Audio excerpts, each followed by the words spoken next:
Oh, I couldn't wait. It's Romania Black, and yeah, I couldn't wait. Are you surprised? Look, I couldn't wait for a number of reasons. First of all, because episode 16 of Word of Honor was like mind-blowingly amazing. I had so much fun with it. I was fangirling everywhere. I was just like, ah. So yeah, obviously I couldn't wait because I needed to see what's going to happen next, right? Especially after we had a lot of setup with that episode, but also for a couple reasons. One, I'm going actually this weekend on a trip with my brother, and so it was going to be really hard to record ahead and get everything ready. So I'm like, I'm just going to have to record ahead and we'll be fine. So that was another reason. But also, remember how last week I was complaining about how short the episode was? I was complaining how short the episode was before it started. And then once it was over, I was like, no, that was the perfect amount of time to devote to said episode. Well, guess what? I looked as I pulled this episode up. Last week it was like 41 minutes, which by the time you take out the OP and ED, it's like 38 minutes. This one today is 45. I just made up for it. But that has me concerned. I'm like, okay, we'll make up for it how? Is shit gonna go down? We're almost to the halfway point of the series. It's only the halfway point of the series, and I'm so excited about that. And I'm like, ah. So I'm really, yes, I'm having a great time. But yeah, real quick, the only comment that I have, I'm gonna probably wait and look at the comments for episode 15 and 16 for 18 as it comes. Nothing is manageable has been catching up. And for episode 12, they said ZHOU is constantly like, do as I say and not as I do. His self-worth is below the ground, but he really loves these people and he didn't expect to care for them now and he just wants the best for them. Yeah, our sweet ZHOU, he just has he has a soft heart he doesn't want to admit, and it's like, come on, you. Be Happy, who is our moderator, also said that there is some altered dialogue in this episode, and they have marked that out for me, so that's good to go, good to know. But yeah, last week was so good. It was just everything. The hairography, Guxiang's finest and worst hour at once, ZHOU and KEXING getting back together, and then you also have Ye Bai bringing the Dragon Pool cabinet member over. You know, we're going to find out what's up with that they're the key. There's still so many unanswered questions, but for me, the highlights last week were Guxiang going out like a boss. And then also Daddy Jing, Xiaojing, Daddy Jing and Scorpion King's, their relationship. Like, hello. I'm glad I am not the only one that sees the vision. Everyone on Discord was like, yes. Everyone on Discord was that Jack Nicholson meme where he's like, yes. And it gets like closer and closer to the screen. I'm glad I'm not the only one. So yeah, I will be checking out the comments for episode 15 and 16 to bring up next week. So that'll be how that goes. But before we start, it's been a while because I usually have really long intros, but I want to give a shout out over to our philanthropy tier over on Patreon. Thank you, Patreon, so much. Thank you, Reiki, who has supplied the video files that I watch on, which is so helpful. But thank you to Alex Cornejo, to Anime Annie, to Be Happy, our moderator, to Bryant Reed, to Dana, to Damage3245, to Danger Zone, to Devorin, as well as to Destiny Marie, Alexandra Q, Ichu, Eric, Fisho, Ghostly Turnip, El Freya, Liam Posel, Matthew Palfiniere, Adam Perez, Nicholas, Nago, Sunspots, Shimoyama, Trails, Translucent Men, Starman AA, Bisa, and Ching Y21W. You all are amazing. I appreciate your support, along with all of you on Patreon, all of you that have subscribed on YouTube. You all are amazing, and I appreciate it so much. Thank you, and all of my love.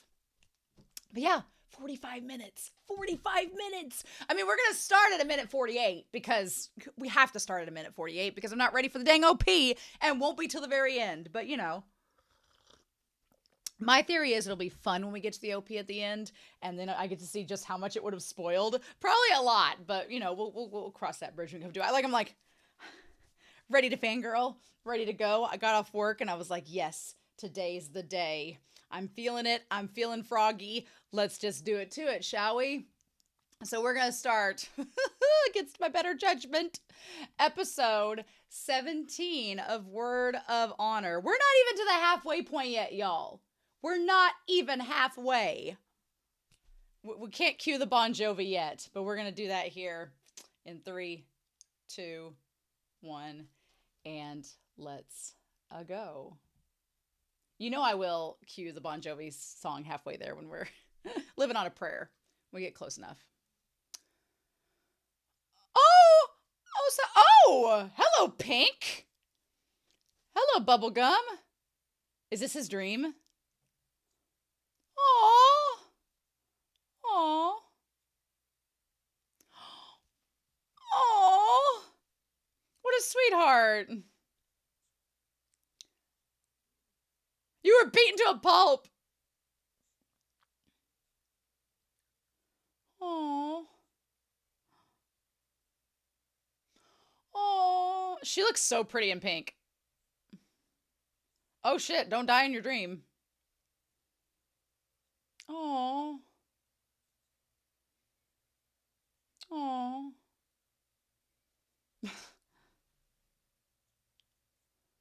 Oh. Oh. Ugh, are you cursing me? He is so precious, girl. Lock that down. Lock it down. He's sweet. He's got connections, too. Aww. Oh. She's like, well, I've murdered some people, but sure. Well, about that. She be kidnapped. Not the Watermelon Sugar Gang. Oh. Well, how about a ghost and her, like, could-be lover? Oh. Oh, interesting. She looks so pretty. It's weird to see her in pink instead of the purple like usual, but it looks really good on her. I'm digging it. Oh, hello. Don't mind us. Qufeng, like, wears the same robe colors as Zhou Jing, which was confusing me earlier.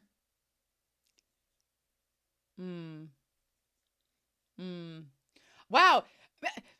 Liu looks like Mulan. Like, she looks like a Mulan doll I had when I was a kid. Those robes. It's the purple and the blue. Guxiang's like, have you two made up? Like, made up? Like, sure, yeah.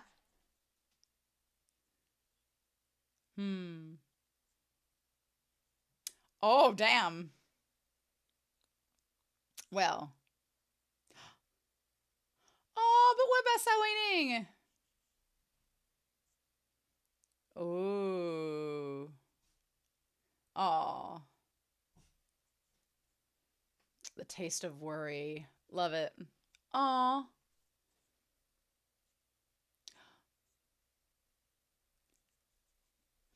Like, I want Liu to be, I want the alluring ghost to just be like, yeah. Well, how come this man's with you? She's like, oh, well, actually, he might kind of like be a side piece. Is that cool? Uh-huh. Uh-huh. Well, no, it's not that simple. Oh, I think she knows. She's like, I've dressed up as him. I like that the Luring Ghost was basically like, look, you don't meet a guy like ZHOU every dynasty, so lock that in. He's young and dumb and handsome and has connections. Take advantage, girl. She's so gorgeous. The Alluring Ghost is beautiful. I love her actress. Here's some rice, bitch! The trauma! No, she's just, you know, found out about her dad dying from you two. Oh, I see. Or just toss the rice ball at her face. Just poof.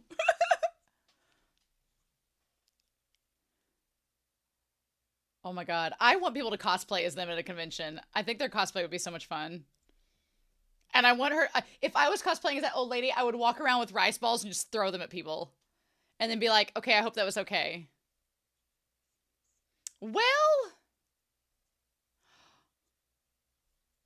Oh. What's he doing instead?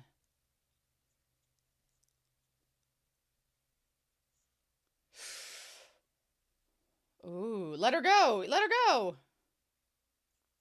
Well, damn it. Quit talking sense, sir. Man, they are all about these idioms.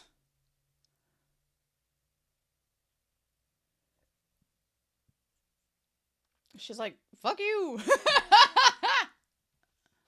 Oh, wow. They're just coming out and say it. I want her to just slowly raise her hands up and just flip them both off. I know it won't happen, but damn, I wish it would. I wish it would, Zhao. I wish you just flip him the bird. Ah! Now Changling has to rescue you. What? Oh, it's training. I was like, I imagine when KEXING just trying to drag Ye Bai Yi behind the horse. Oh, mm-hmm.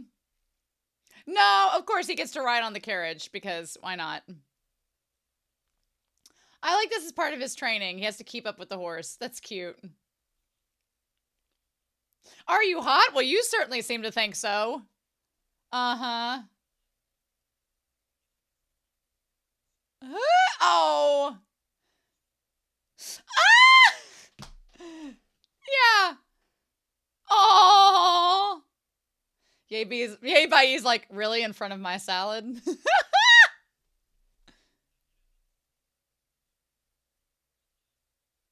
Oh, he's practicing the passing cloud steps. Oh.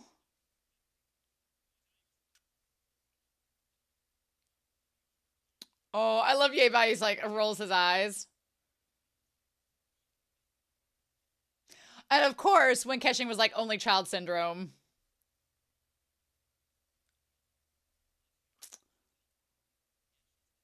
Of course.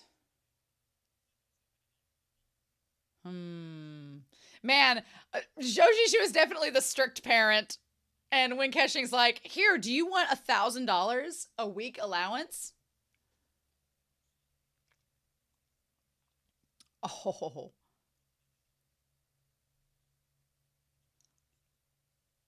ZHOU, she was like, damn it.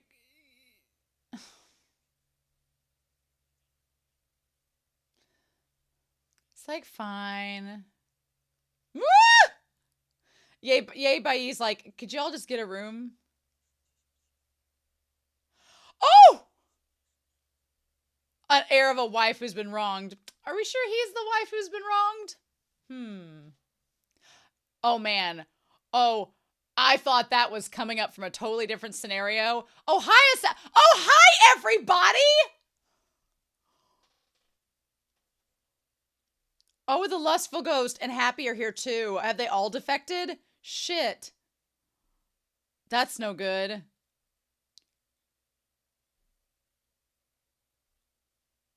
Ho, ho, ho. So they've all defected. Interesting.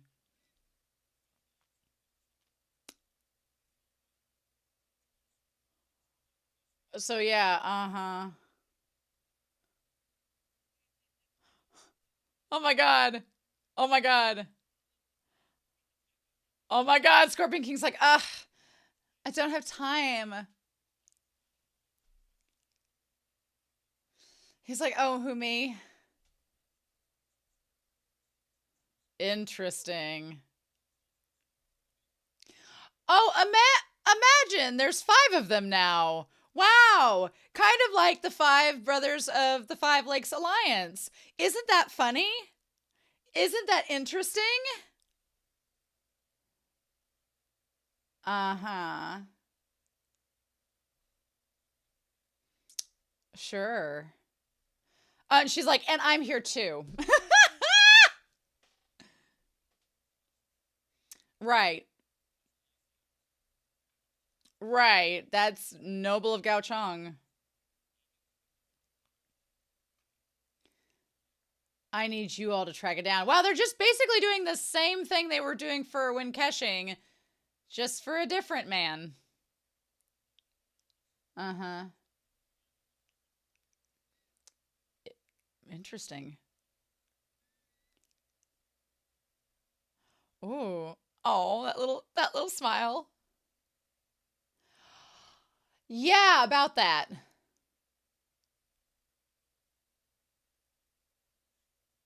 Oh, the Scorpion King. Oh, bitch. Oh, bitch. Oh, that's only for the man sucking my dick to know. And you're not him.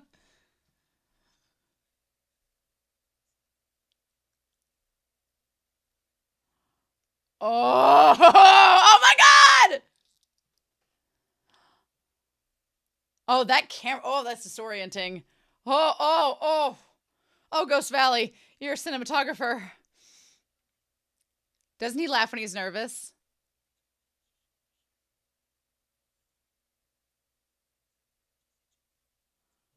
Oh. Right, yeah, he's laughing because he's nervous. I think they're screwing. Ah! Yes! Yes! Yes, I think so too! Oh, are also insane down to their bones. Mad for each other. Uh-huh. Oh my God. You're getting too Inception into this.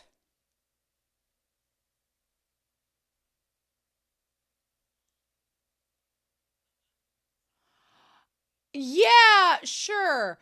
Okay, how's that gonna go? Oh. Interesting.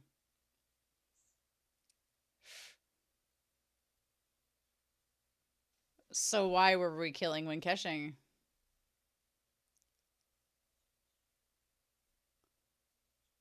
I love this cinematography.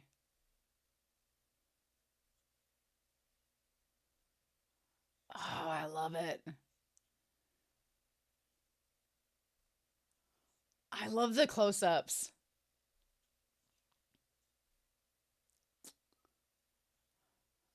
Oh, bitch. Okay. Oh. We're getting a little Icarus here. We're flying a little too close to the sun. Well, you're speaking the lustful ghost language now. I mean, aren't you doing that as the ghosts?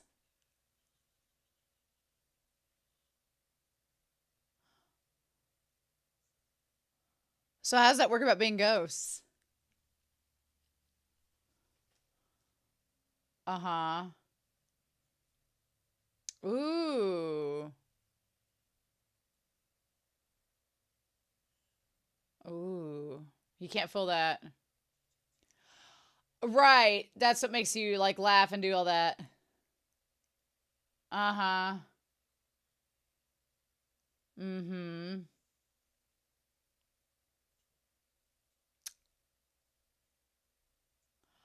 Oh, oh, is that how you're gonna do it? Is that how you're gonna do it? Well, that's why we need it for ZHOU.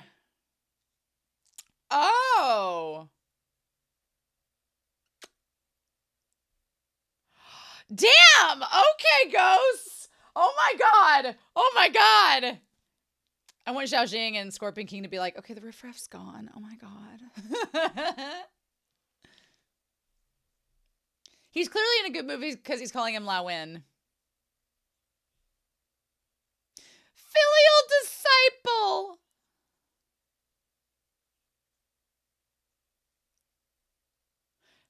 Lao Wen's like, damn. Oh my God. Catch 2 fish! I want to eat fish soup! Boil it yourself. Ah! Okay. Yay Bai is growing on me because he's just an old man. He's like, go do my shit for me. Oh my god. He's literally Yoda. I like when KEXING being like, oh, you're just the stern father, aren't you? Oh my god. Yay Bai, you're ruining a romantic moment. Oh my god. We've got to get him to the home. We're never going to be able to screw if he's around.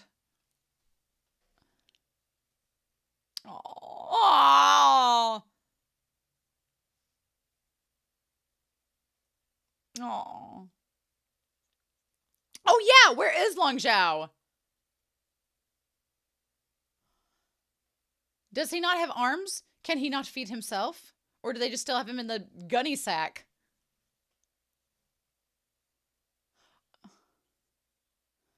Oh.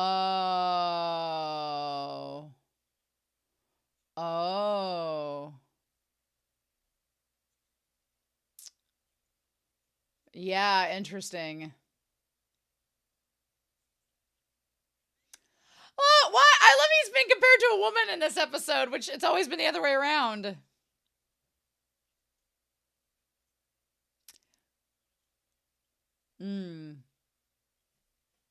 Is Long Shu. Okay, so they have to go to his dad, yes. And his dad knows the master for ZHOU. Uh-huh. Yes. Ah, okay. Hmm.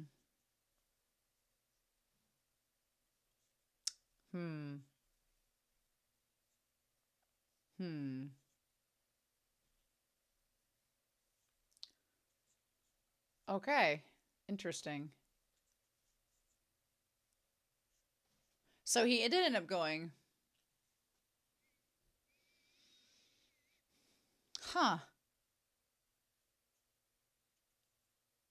Except the sun. Ooh, a movable fortress in a mountain. Oh.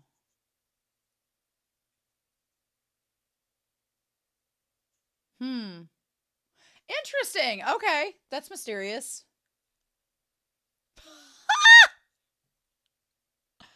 Oh my god! The gall! Oh, when KEXING's look there was great. But I approve of the soup. Oh. Oh, bitch.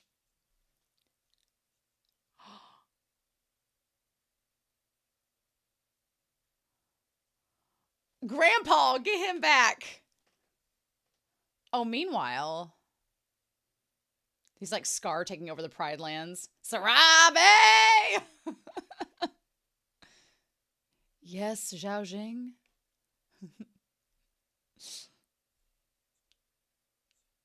This feels like Scar taking over the Pride Lands. I'm just saying. Like, the hyenas are going to come in, and it's going to be like the Ghost Valley.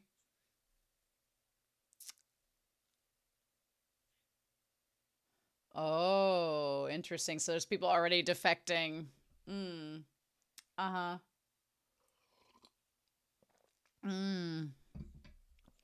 Right. Oh, damn.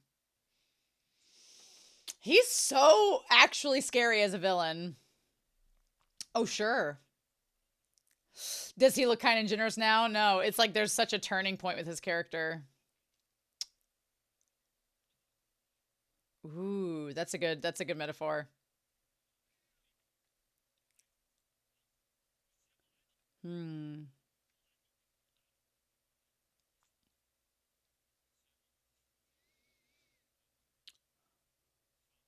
Oh.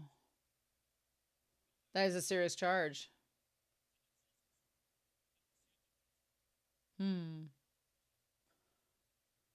Yeah, it's only been a couple days. Oh, God. Fancy that.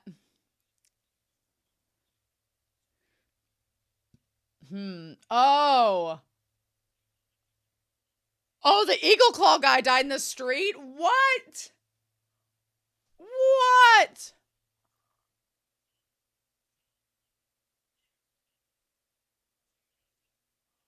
Oh. Interesting. What is he staring at? Wow. Okay. Oh, sure. What are you gonna say?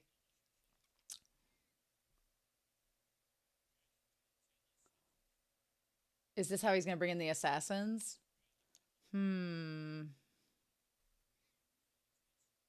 Right. Rome wasn't built in a day, y'all. And neither was the Five Lakes Alliance.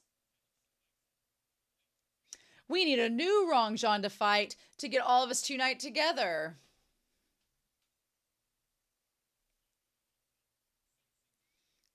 But out of the ashes we shall rise to greet the dawning of a new era in which lions and hyenas work together. Seriously, though, you could parallel those two scenes.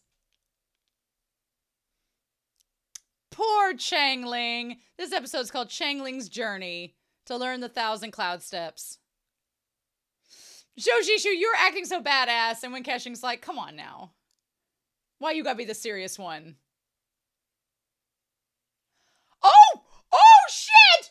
Oh! You bastard old man!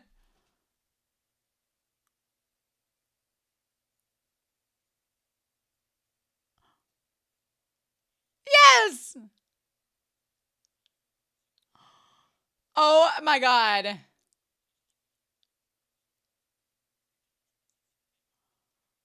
Oh, I love. I'm your ancestor. I love how much they hate each other. It's so endearing. Meanwhile, remember that gang that was defecting?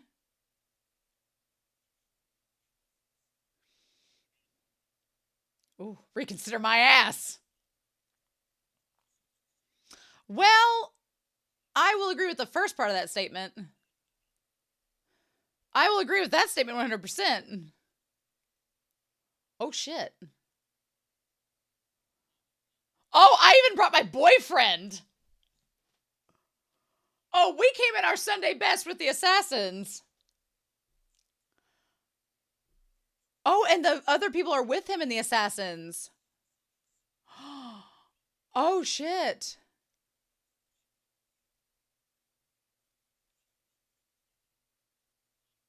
Damn. So all of them know about the assassins being there? Uh-huh. You rang? Oh. You've been associating yourself with the venomous scorpions.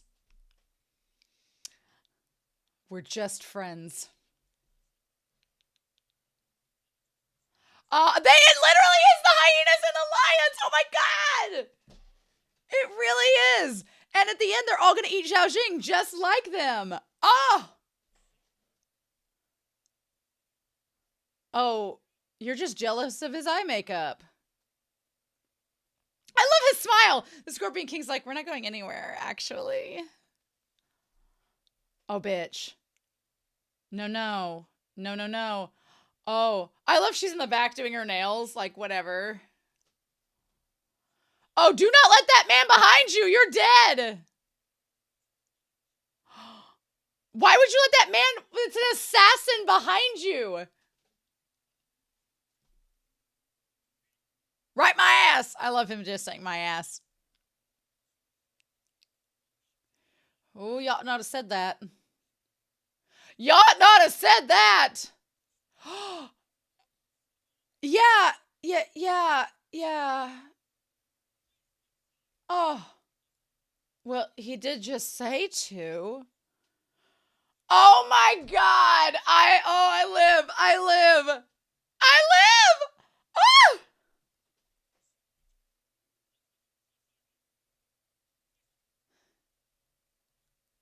Oh, ZHOU Jing, you cannot be joking. Oh my god. Man, this nut brand has got all the product placement on point. You, oh man. You brat, what?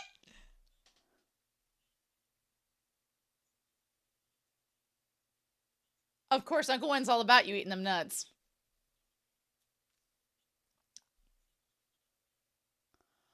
Oh my god, no. He's literally a moochy old man. Aww. Aww. Aww. What a sweetheart. Aww. Like, are ZHOU and KEXING just... Oh, I was like, where are they during all of this? The wind just blowing beautifully in his face. When did they get together to be friendly? Maybe it's just a circumstance. Watching poor Changling work to the bone.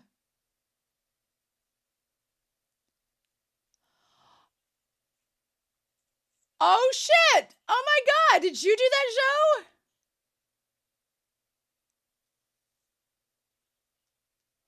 Oh.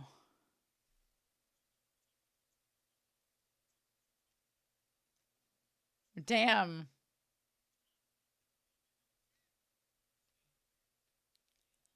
Don't use the nuts to discipline your disciple.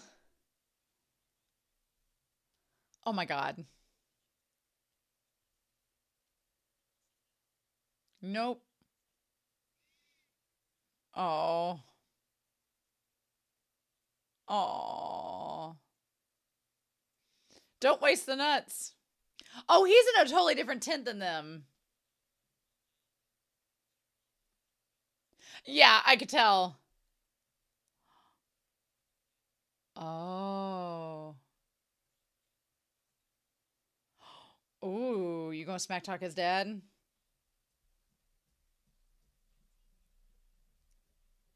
Oh. Which has he taught? Oh. At least they get along in one regard. But yeah, who has Ye Bai Yi taught? That's the question. I mean, did he teach ZHOU's master? Oh. Oh. Hmm.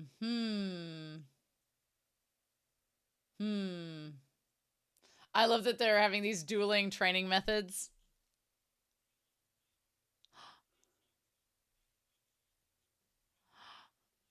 Oh.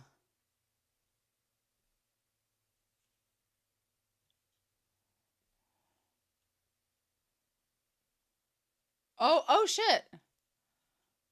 Oh, of course they both grab him. Oh.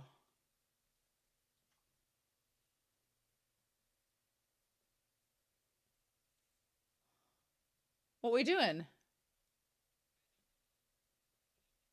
Oh my god.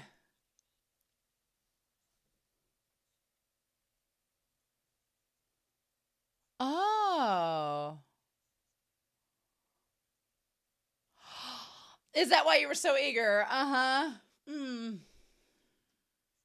Hmm.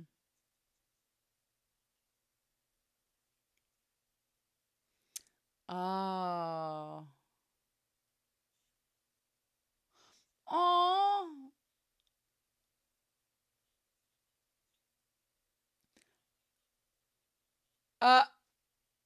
Oh. Mm-hmm. Oh, talk it up. Talk it up. I've seen better. Have you? Have you trained better?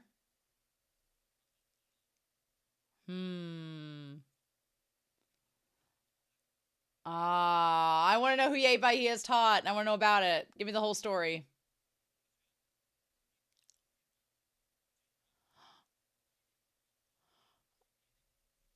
Oh, we'll see.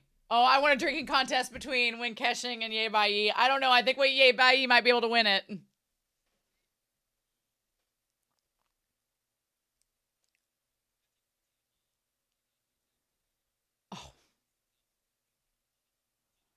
Oh. Damn, y'all need to quit spilling the drink. You're wasting booze. You're wasting booze. Okay, at this point, there is no questioning. There is no questioning. Aw, I don't know. I don't like the Scorpion King with his hair up. Oh. Oh, and this is the woman that you had a fling with.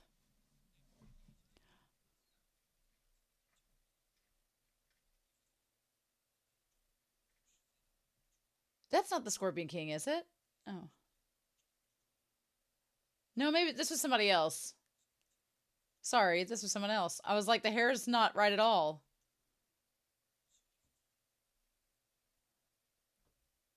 Oh. Oh. Please punish me.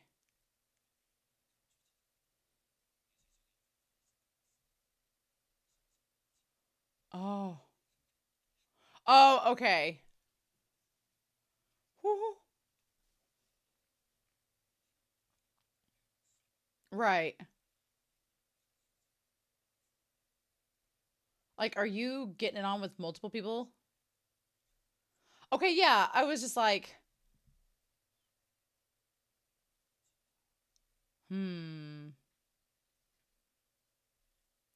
Yeah, thank God. Yeah. I don't know why I thought the other guy was the Scorpion King for a hot second. I think because when we faded into focus. Oh, he's gonna die. Because I'm jealous of him now. Oh my God, really? Really? Oh, this kid's dead. And what the fudge? I thought I was the only one that could file your nails. Oh my God. They are the toxic version of ZHOU and Wen Kexing.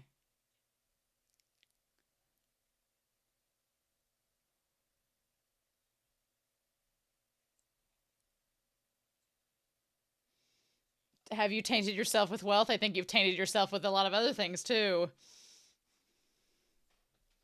Uh-huh.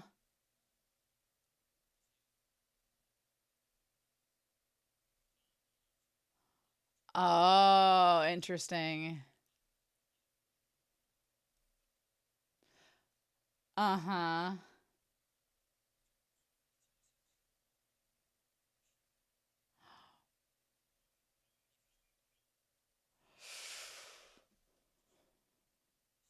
Oh, have you already arranged everything?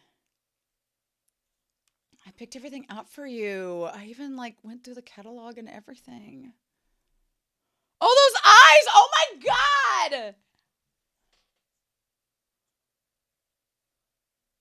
Oh, that face! He's like, oh, I'll show you temperamental, bitch.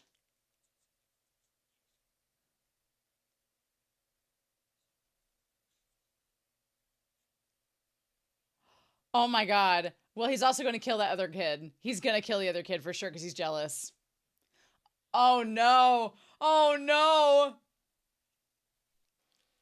Oh my God. These two drunk is a nightmare waiting to happen. Is my mouth big?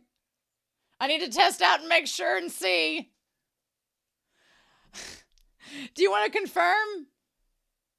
Oh my God. She's like, if I just pretend to be dead, they won't talk to me. Ah! It's like drunk like you. You want to open up another bag of nuts? Oh my God, Ye Bai's like, really, kid?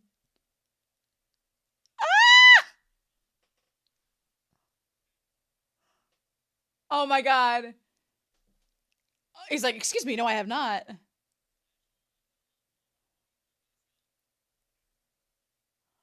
It's like, well, what are you talking about?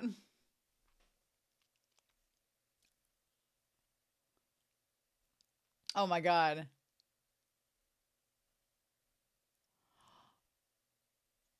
Oh. Ooh, because he has a sword immortal. Hmm. When KEXING does such a good job playing a drunk. It's great. It's very believable. Oh, well, that part too. Hold my hair, ZHOU! Hold my hair! He's like, oh, God. I'll hold your hair.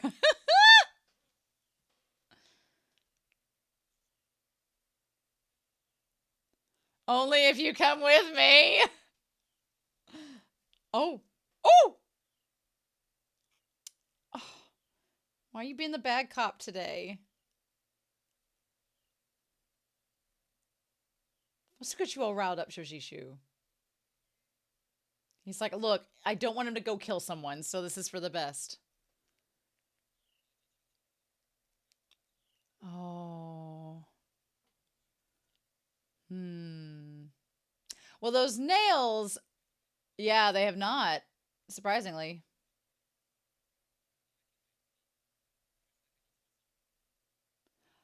Oh. Ooh. Oh. Oh no. Why'd you make this worse?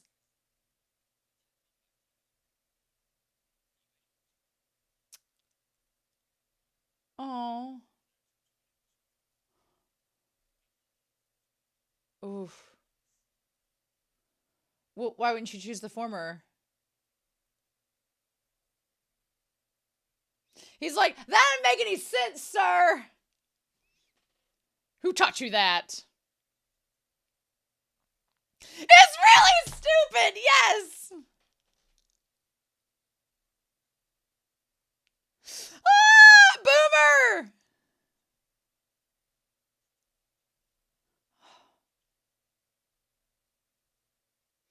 Ooh.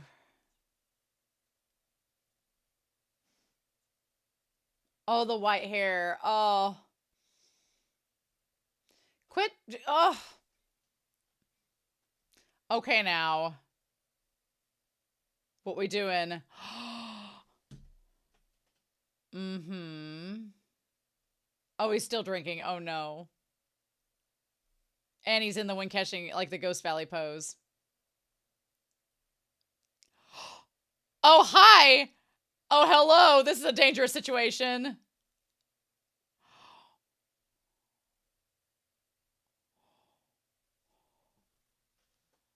Oh my God. The love of my life? Oh!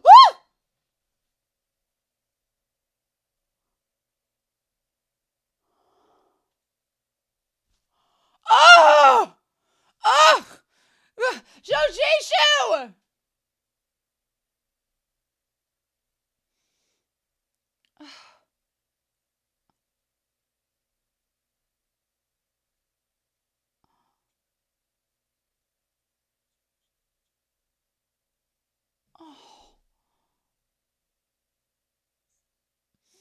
Oh. Oh!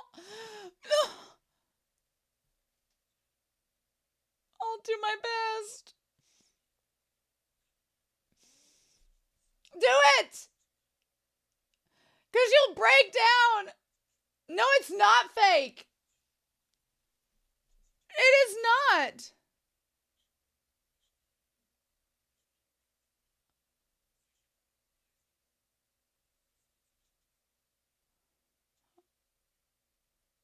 Oh, come on. ZHOU. He's like, well, I love you. I just... ZHOU.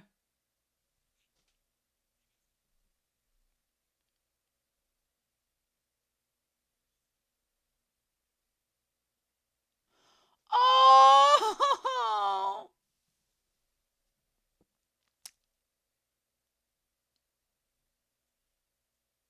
Oh. Oh.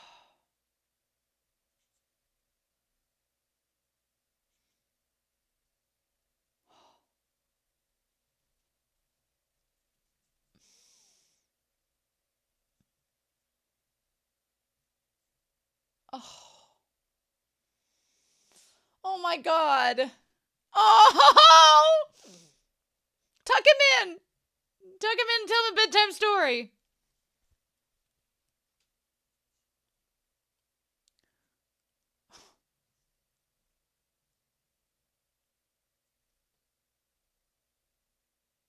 He's too perfect. You can't look at him and not see how perfect he is. ZHOU.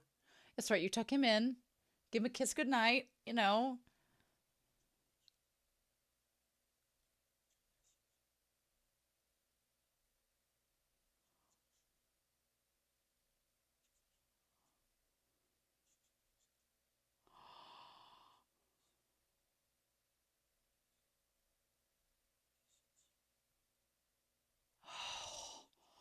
Oh.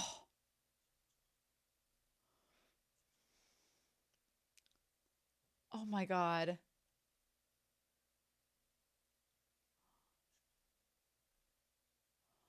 Oh.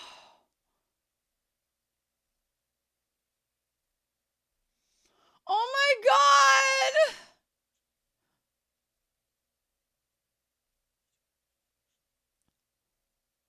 Oh. Oh my God. Ah. Ah. Ah. I just. Oh, buddy.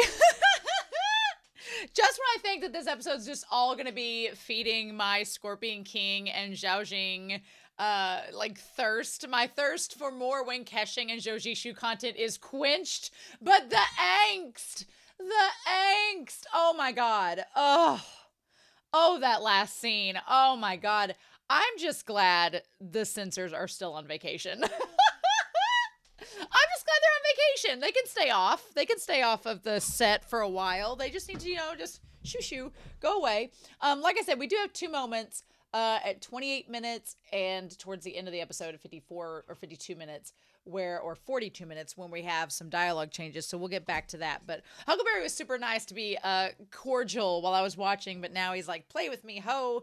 And so I'll probably be throwing that ball we go. I redid Whiteboard Coon to be a little bit more updated since we're not quite halfway through, but to be updated with where we are. So we're going to review what we know, because the Heroes Conference has scaled back our cast of characters quite a bit.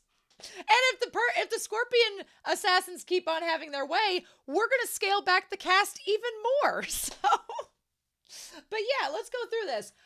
So basically what we have, and I'm going to go ahead and I need to make a change as well when we get to it. But so 20 years ago, apparently even further back than 20 years ago, Rongzhan had been collecting various sect secret techniques and moves, which kind of makes sense because he was married to a cultivator from the Miracle Healer Valley. So we didn't know that. The Miracle Healer Valley, from what we know, is very revered and known for their specialized healing techniques and whatever. And they talk about how within this armory were these techniques that could also heal anyone. And basically that's where the whole kind of invincibility is sort of tied at, because you can find techniques that will make you be healed from things involving nails possibly. So it's important that we find this damn armory if we're going to save ZHOU, right? So basically he was married to the cultivator from Miracle Healer Valley. He gathered all these techniques together, and then he had this armory put together, and he had befriended the Dragon Pool cabinet. They had it all tied up where there was this glazed armor that was pieced apart. That was a key to opening the armory and whatnot. And my theory, of course, is, and I think the show establishes this, that he'd already split the armory pieces, because otherwise here's my thing. Even if the Five Lakes Alliance, I had been wondering earlier in the series why the Five Lakes Alliance had all 5 of the glazed armor and didn't just go to the armory and get invincibility, because you need the Dragon Pool cabinet, and Long Chu left. So, or his ancestor, whatever, had left and didn't enable that. So, okay. or the knowledge of them being the key was not passed down to the Five Lakes Alliance. Regardless, whatever the case may be, we still got the novel to read as well. The idea is that Rongzhan fought 20 years ago against the Five Lakes Alliance. He was defeated, and the Five Lakes Alliance split the glazed armor amongst the five main brothers, and then it just basically went unchecked for 20 years, and now when KEXING's stirring up trouble, like you do. So, I tried to go back and think of, okay, I went back and looked at Whiteboard Kun before and said, where are the 5 pieces? There's one I'm a little bit questionable about. We know that 3 of the pieces, the one from Changling, that was from his sect, the one that the changing ghost, well, the one that was all gathered up together by ZHOU Jing and stuff, that is all, 3 of the pieces are with the Gentle Wind sect. Now, I would think that ZHOU Jing would have figured that out by now, that those 3 pieces are with him, but maybe he's just not over. I think if ZHOU Jing knows, because ZHOU Jing willingly gave over the pieces to Gao Chong, so either they're fake as well, or he knows the Gentle Wind sect has the pieces, and he's not really concerned about them because he's like, oh, it's just the Gentle Wind sect. We'll take care of them when all of our other enemies are taken care of first. That would make sense.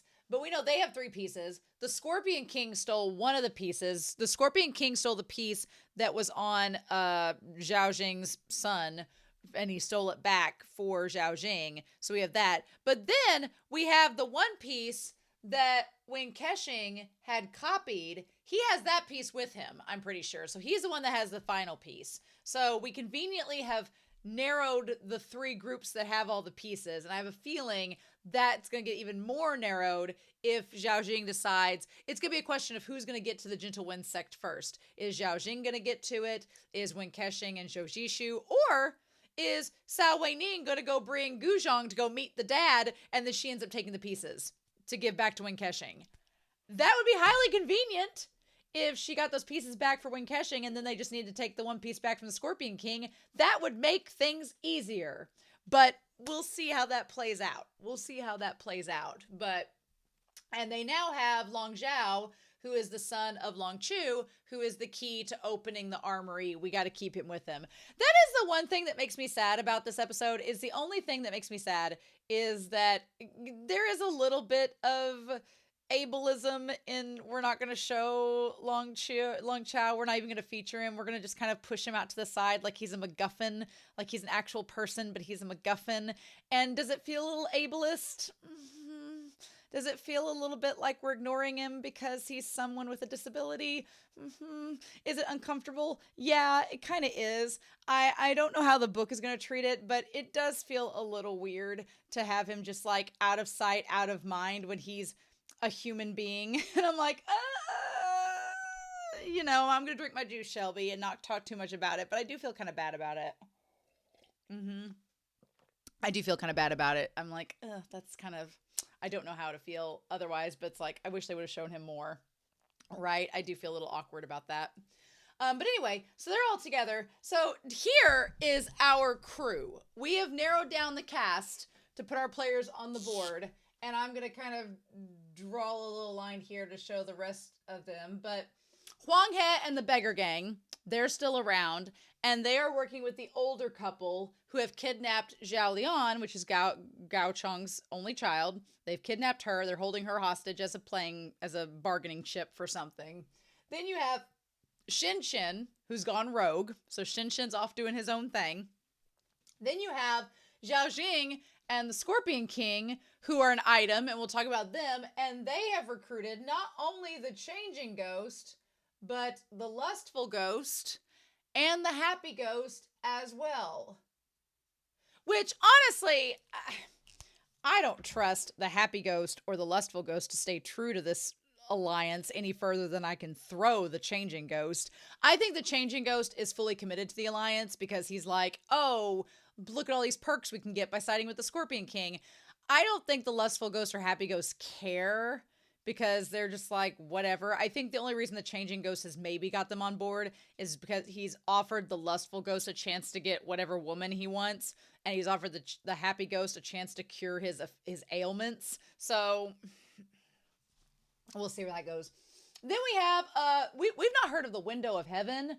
Old Han, what's his face? Old Han, Sloppy Seconds. We haven't heard about him in a while, or Prince Jin. And I feel like that's going to come out of nowhere when we least expect it, that the window of heaven is still an active threat. Then we have, or maybe since he has a thing for ZHOU, he won't be an active threat. They'll be an alliance member against the Scorpions. Who knows? We'll see where that goes to. But then, yeah, we have Ye Bai, who is super mysterious this episode, and I'm very curious about him. And then Wen Kexing and Zhao Zishu and Changling, and then Long Zhao. They're all together. I'm going to put Changling on here as well. I like that this episode was like Changling's training arc and Zhou Zishu being the stern parent and Wen Kexing wanted to spoil him, surprising no one. Then we have the Gentle Wind sect with ZHOU WeiNing, and that's where I think a lot of this is going to converge, because ZHOU WeiNing is going to want to go back to his sect, and he's going to want to like bring Guxiang to meet the family. And Guxiang is still with the Alluring Ghost, Qifeng, as well as the Tragicoma Ghost. So we've got lots of things going on here, and we know that right now you have I'm gonna get the right marker for this one. But as far as I'm gonna come over here to write this. As far as our people against each other, we know that Zhao Jing and the Scorpions are together, and essentially we've got half of the Ghost Valley. Ghost Valley, one half of them. They're all kind of in an alliance with one another. Then we have over here, Huang He and the Beggar Gang and the old couple. They're not really with the assassins or them, but they're not really with anybody else. Then you have Window of Heaven and Prince Jin, which they're over here by themselves. They're off doing their own thing. And then Shin. I think Shin is more likely to end up aligning with ZHOU and Wen Kexing and Ye Bai and Changling. I think he's more likely to end up doing that because he's going to realize that Zhao Jing kind of betrayed them. And Shin seems like the type of person that once he finds out you betrayed him, he's not going to want to be with you anymore. He's not going to stick around, right? So we have that. Then we also have the Alluring Ghost. The Alluring Ghost, and this is pretty much out of marker. We have the Alluring Ghost and the Tragicoma Ghost and Chang Feng, who Zhao Jing talked shit about this episode, and I was like, excuse me. But we have them, and then we also have potentially Guxiang and Cao WeiNing.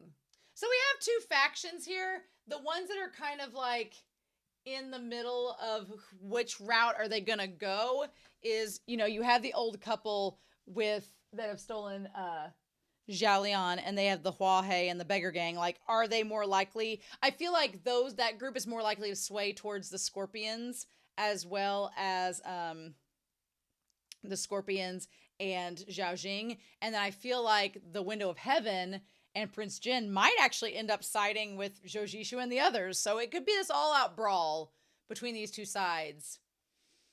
But we are not ready for that yet.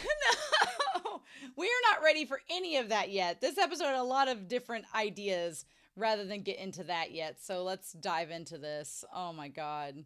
Episode 17 was great. And we had a lot of training montages. So that length was warranted. Look, y'all, Cao WeiNing is a precious angel baby. He is adorable. And Guxiang, girl, lock that in. I feel like the Alluring Ghost was trying to tell her, like, hey, most men out there, they can be kind of scummy. This guy seems like a good keeper. You need to latch on to him because he's got connections. He's brave enough. He might be, lacking a little bit he might be a little dense, but girl, you can work with that. He's handsome. Go for it. And he's an absolute sweetheart when he was talking about, like, the dream of her. Like, that was so sweet. I loved that. That was adorable. I was like, look at that. Also, Guxiang looks amazing in pink, by the way. But yeah, she looks great. And Cao WeiNing, bless his heart. I definitely think that they are going to be the way that we converge to the Gentle Wind sect, but it's just a matter of time. But I just love seeing them together. It's really sweet. And then when he was like, you're the sweetest girl, and there's no way you're not human, and all this, I'm like, they're setting up angst with the two of them that she's gonna have to reveal that she's a ghost, and it's gonna be really sad. And I feel like the alluring ghost kind of sees that coming, and she's like, you know, you need to take care of this before it gets any farther out of hand, or maybe savor this moment before it does get out of hand. And but the thing about it is, I think ZHOU WeiNing, I think that it's all going to be Guxiang. I think that ZHOU WeiNing would love her regardless. Kind of like Chou Fang loves, you know, the alluring ghost no matter what. I feel like it's all fine. Also, speaking of which, the two of them just hanging outside waiting until Guxiang comes back. It's great. They both look like they're having, you know, getting back together and having a somewhat healthy relationship, which good for them. Yeah. I like that Fang says a generous and gallant heart like nephew Cao's is hard to come by. This is the side residence of my Mount Hua sect. Let him stay here and recuperate. Yeah. So, I mean, Yu's kind of getting to the point. He's like, you know, this guy, he's a good kid. Don't take advantage of him. Which I don't think Guxiang is, but I think she's going to feel guilty and believe that she doesn't deserve to be with him. And it's like, girl, you do. You really do. Right? She even questions what the alluring ghost is doing with you, and it's kind of funny. So he goes off to do his own thing. We don't know where the tragic comic ghost is. Hopefully Nana's getting her medicine. And then Guxiang is like, you know, couldn't you have let me save face in front of an outsider? But I think the alluring ghost, she's like, you know, you and I both know that this is not just something simple. What'd she say there? I want to go back to what she said real quick. My little player got confused for a hot second. It says, who wants to be his match? I'm not even worthy of matching with a prince. See, that's the thing. I think Guxiang sells herself short. She's kind of like ZHOU a little bit, which is funny because ZHOU WeiNing's a little bit like KEXING. So she sells herself short, but I'm like, girl, don't be that way. And I think the alluring ghost kind of believes the same thing. That big idiot. And she's like, of course. Zhong'er is too good for even the emperor. Even our heartless amethyst fiend has a day when she discovers the taste of worry. I like that the alluring ghost recognizes that she is still the amethyst fiend at the end of the day. So I like this dynamic. I like the alluring ghost is really Auntie Liu. She really is like an aunt figure to Guxiang, and I kind of love that. It's really sweet. But yeah, save this moment. I love the alluring ghost. She looks amazing. She kind of, you know, hints at the fact that Guxiang and ZHOU WeiNing should stay here at Mount Hua. So that's where they're at. So we need to put down where everybody's at right now. So the alluring ghost, the tragicoma ghost, Yu, Chofang, and then Guxiang and ZHOU WeiNing, they are at the Hua sect. The Hua Mountain sect right now, recuperating. And the alluring ghost is like, you should probably stay here until you're all fixed up and ready to go, right? So yeah, she's like, wait until I finish settling my master down. Now that is the question. I'm assuming she's talking about the tragic comic ghost in that moment, that they got to get the tragic comic ghost back together. So she says that she tells Guxiang that Yu's son died at the hands of the Five Lakes Alliance, and that's why he feels the way that he does. And she's like, you need to be careful around him. He's cunning. And I love that she looks over at Guxiang like, oh, honey, you don't even know that I have dressed as him. We had a moment in the rain. Girl, you don't even know. But it is a really sweet moment between them. And she tells Guxiang to take care of ZHOU WeiNing. Like, she's playing matchmaker. Look at the alluring ghost playing matchmaker for Guxiang and him. She's like, this kid's the best you're going to get, Guxiang. Take advantage of it. Meanwhile, I feel bad for Zhao Lian because this whole scene with the old woman and the couple was freaking hilarious. I'm not joking. I want to go cosplay as this old lady at a convention and just throw rice balls at people. And I'd have to get their consent, obviously, before I throw food at them. But I would do it. I would do it in a heartbeat. This old woman, she is ridiculous. And, I mean, I don't blame Zhao Lian for not eating. She literally is mourning her father, you know. Why would she eat? So, I feel really bad. And they're trying to decide what to do with her. Do they kill her? Do they keep her around? My question is, what is the end goal with Zhao Lian? Who are they keeping her as a hostage for? Like, are they going to try to talk to Zhao Jing with the Five Lakes Alliance? Are they going to offer her up to the Ghost Valley? what are they going to just bring her back and expect a reward? Like, she's obviously going to tell on them. Like, are they going to give her the scorpions? I don't know what their end goal with her is. I don't know if they're going to try to bribe ZHOU Jing to give them what they want in exchange for her. I don't know why they kidnapped her and what their end goal with her is, but I guess we'll find out.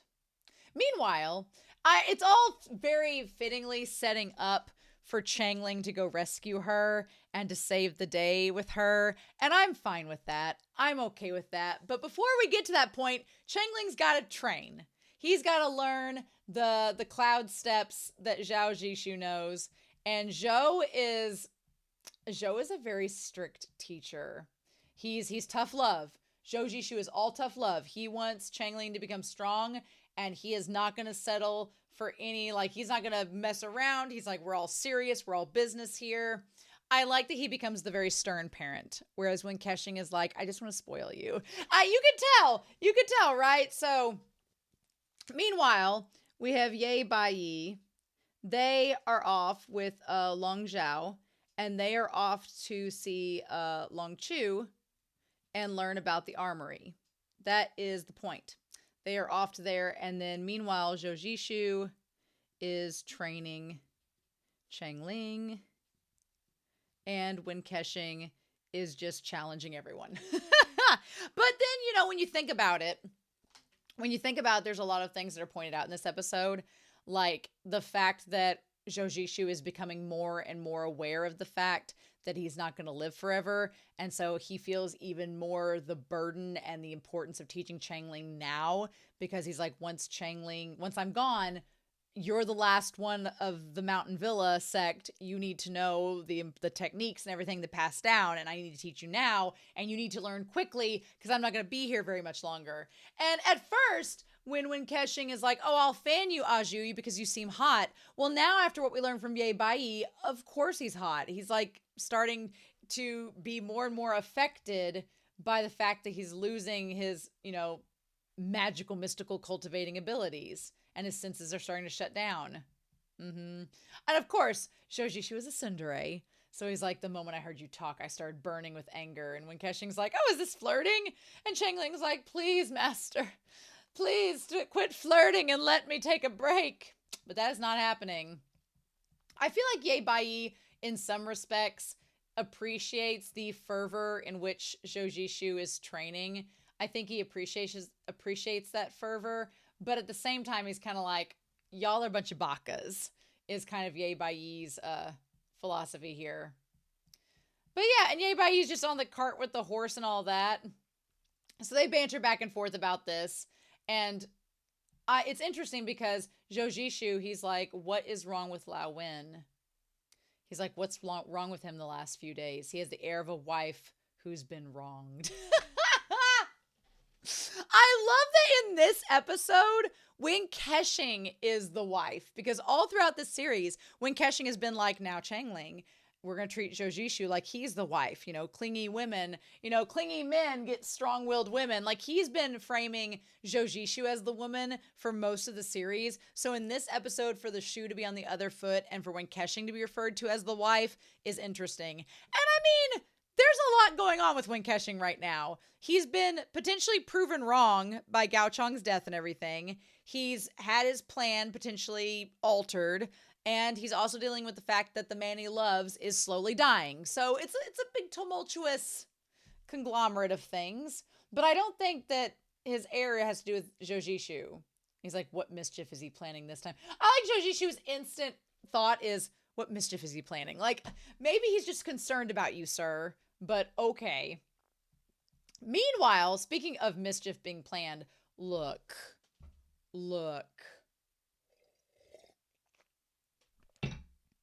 I know that the censors are on vacation. And I know that they can't get away with a lot in this show. But when we were fading in and slowly zooming in, and I know the back of that head is the Scorpion King's. I apologize why I thought that plebeian was the Scorpion King. Y'all, we'll talk about it when we get to that scene. I felt like such an idiot. I was like, oh God, why'd you think that? But when we saw this and ZHOU Jing's looked like his head was leaning down, in front of the Scorpion King. Do y'all know where my mind was going? It was in the gutter. I was thinking there was an action happening that there's no way they would do it in this Chinese drama. But for a hot second, I was like, are they implying it because it's blurry? Anyway, these two are just, you know, on the bed next to each other. And the Scorpion assassin, she comes in with the ghost and she's like, hey, sorry to interrupt your potential makeout session, but here's 3 stooges coming to visit you. I love that she just stands there the whole time like, you rang? Yeah, my lord and the Scorpion King. Uh-huh. Interesting that all of this is going down and he's enlisting the help from, I've been a poor host. The Scorpion King just looks like he could not be bothered. He's just like, oh, more plebeians? Okay, cool. So yeah, I mean, I feel like the Scorpion King probably thinks the Ghost Valley is a huge liability and could mess stuff up. And he's like, do we really have to associate with them? But the Scorpion King's also been associating with the changing ghost. So he's just like, oh God, they're multiplying. It's going to be interesting to see how this alliance fares out, especially with how chaotic the other 2 ghosts are kind of. It's interesting. But ZHOU Jing's like, oh, it's totally fine. You can totally be in my group. ZHOU Jing, you can't trust anything that he says. No, you can't trust anything he says. ZHOU Jing, I can't trust him at all. He is slimy. He is manipulative. He has lied so many times through his teeth with a smile. Can't trust a single word that comes out of his mouth because he's likely going to betray it. And I do like the 2 kind of physical things that the happy ghost like chuckles when he's nervous and knows he has like a breathing problem. The lustful ghost like constantly strokes his hair and like does little kind of like vanity vain things like that.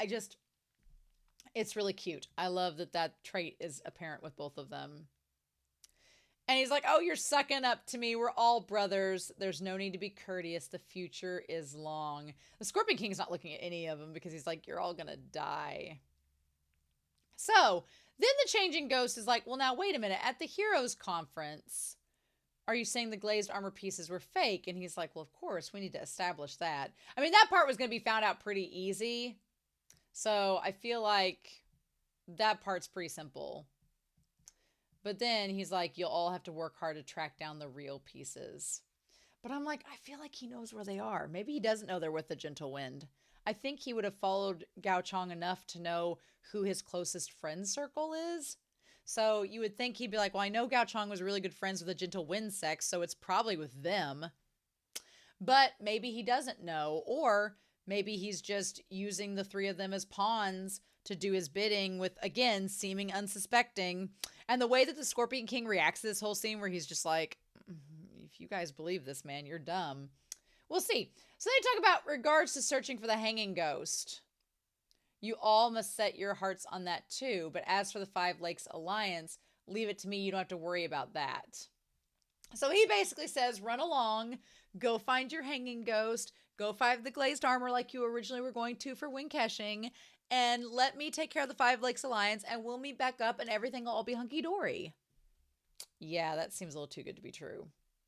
Uh-huh. And he's like, speaking of which, I love that there's this one moment where him and the Scorpion King have been playing Go this whole time, and there's one moment where he's like, he turns, and the Scorpion King has been waiting patiently in between Go moves, and he's just waiting patiently, and then ZHOU Jing picks up the piece, and he's like, I didn't forget.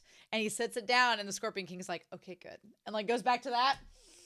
I'm like, oh, that's such a good little moment. I love it. And he kind of like makes his eyes do like the KEXING thing where he's like, They're both insane. Whoever said that earlier, the Scorpion King, we're going to go back to it. The Scorpion King and ZHOU Jing are insane. Oh, yes. Oh, yes, they are. They are murder husbands, just like ZISHU and KEXING. It's just, they're like the we are rooting against them version. So, KEXING says the hanging ghost stole his glazed armor. But we know from the beginning of the series, if we believe KEXING is the ghost chief, which he is, and if we believe the ghost chief is the one that killed the hanging ghost in the episode 1, which I think he did, then he has that piece all along, and he's been leading these ghosts on a wild goose chase to test their loyalty. Is my theory behind it. So he says, doesn't the 5 Lakes Alliance have the 5 pieces?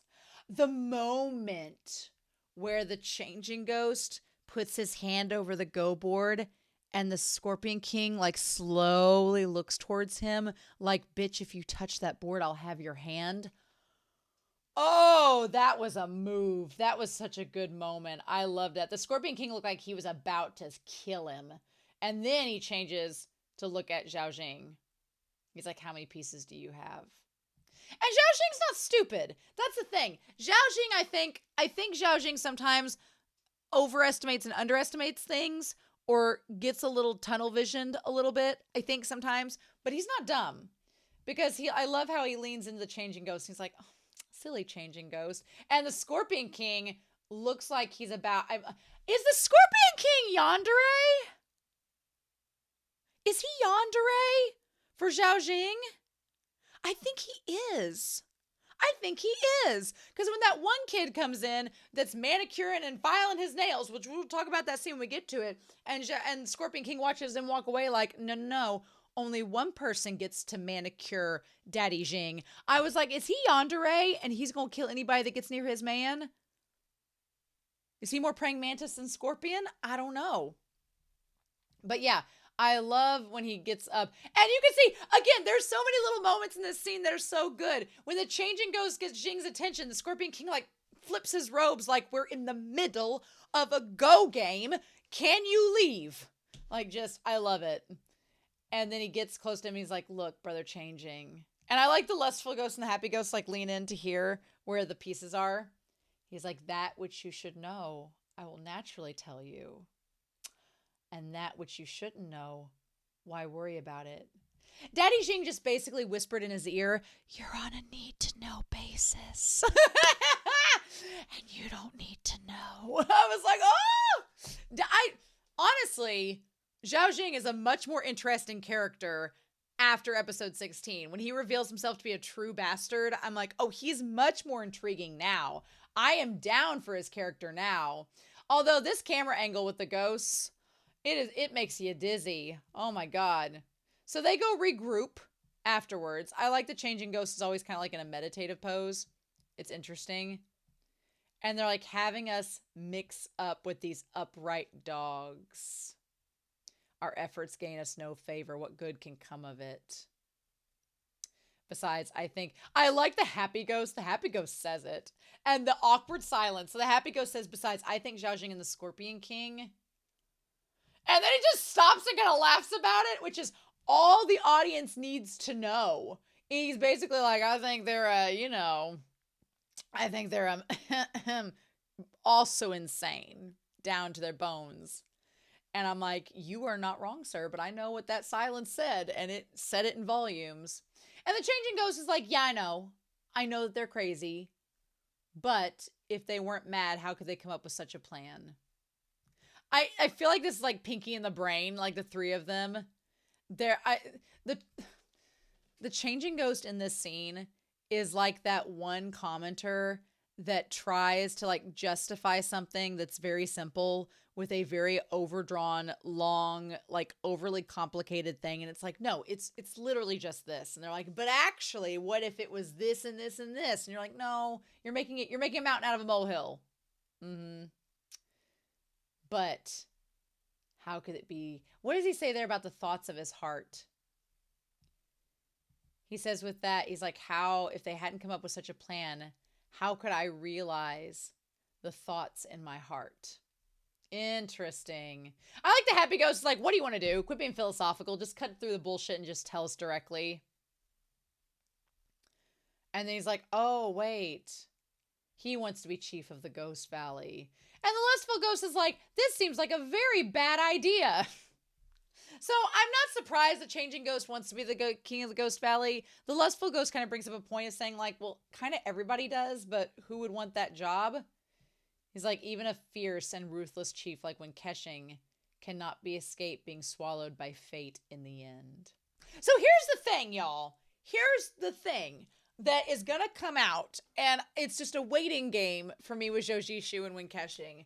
Because right now, ZHOU, he is in sad days. He's in Angstville, population him, and he's just like, I'm going to die. I'm going to die. So let me live how I want and don't pity me.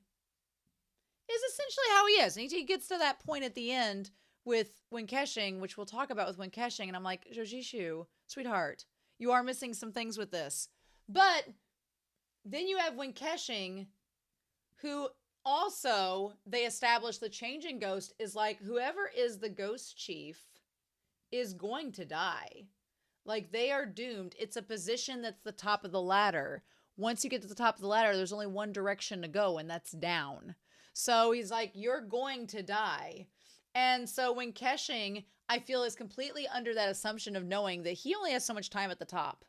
And he's using that time, or was using that time, to get revenge on Guxiang. But now those plans have slightly altered.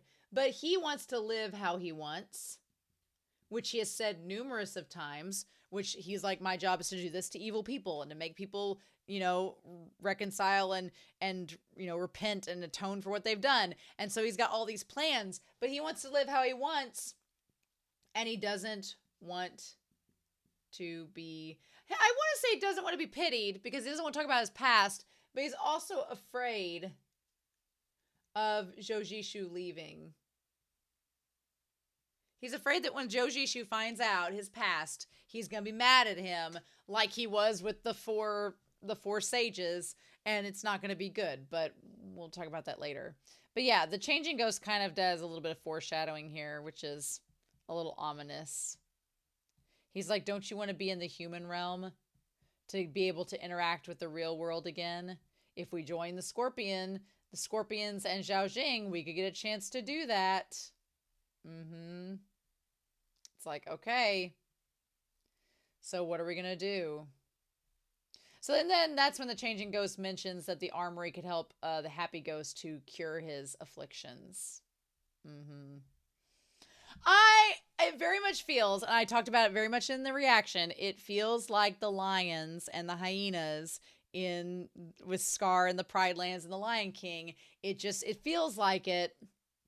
It feels like we're setting up the 3 Ghost Valley ghosts to join the Scorpions and Zhao Jing to try and get this benefit from the armory. And I don't know if it's going to backfire or not. We'll just have to wait and see, right? We'll just have to wait and see. Meanwhile, we're back to training with Changling. And Changling's like, I can't even move a finger. And I do think that Ye Bai Yi and ZHOU have a lot in common. I think they have quite a lot in common, which if ZHOU learned from his master, and did Ye Bai Yi have a thing for his master? Who knows? But I feel like Ye Bai Yi and ZHOU have a lot in common. I do like when he's yelling at Changling, telling him to practice it even more. And when KEXING's just kind of like, they both look like parents. And one's scolding the child and the other one's like, all right, that's enough. You've done enough, hun. It's like, anyway. Then we have Ye Bai Yi, who is just such an old man. He's like, well, go catch 2 fish, and Grandpa wants some fish soup tonight. Ye Bai Yi grew on me a lot in this episode because he just says whatever the frick he wants. I love it. And he's like, well, just boil and make your own food. And he's like, you rascal, let me throws a rock at KEXING. Who gave you permission to be so arrogant? And ZHOU kind of smiles at that, being like, okay, guys, come on now. But yeah, we have our lovely campfire scene. Also, Ye Bai Yi is the ultimate cockblock and third wheel. We can't have nice things because he's around.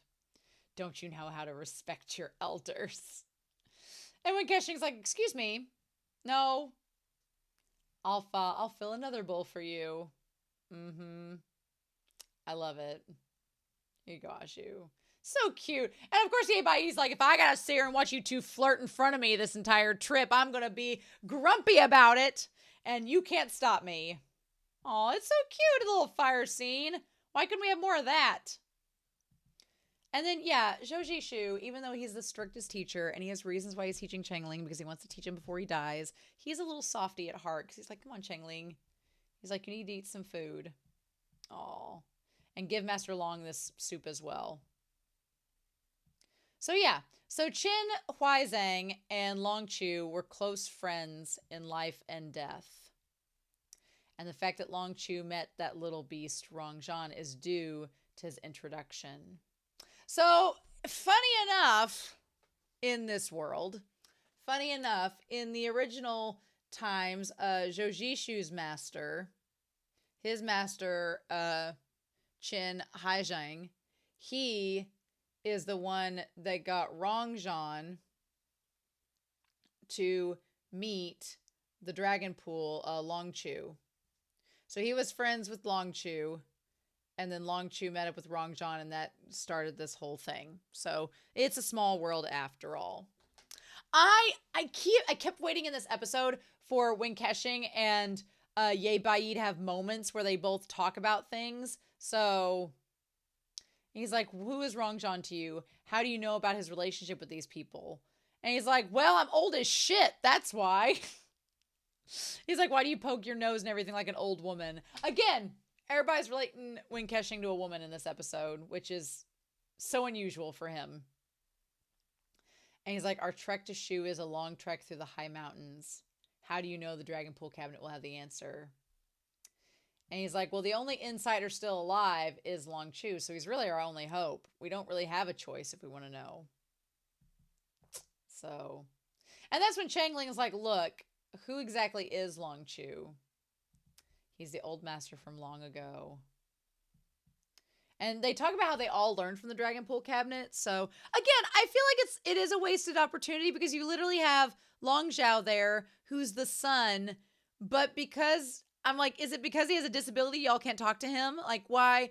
He's clearly someone connected to all this. Why is he not by the fire with you? Like eating and you talking to him? Like clearly he's a key to all this. So why do you shove him off to the side like he's an object? It's just, that's the one aspect about this episode I was not a fan of. I don't know. My best friend has a physical disability. And so from being around her for years and for nearly 20 years, I've seen how a lot of people kind of objectify sometimes her and treat her as less of a person. And it bugs the shit out of me. So like to see a character treated that way is just kind of like, especially when they're not only tied, like his dad was friends with your master, ZHOU. So bring him out there and give him some soup. Like what the fudge? Like it doesn't set with me right. And that's the only thing about this episode that I was like, For some known reason, he disappeared. So again, I'm like, why aren't we asking Long Zhao this about his dad? And we don't know what happened to him, so I guess we'll find out. So he's like, no one knows where the Dragon Pool cabinet truly is. But it's rumored it's a movable fortress inside a mountain.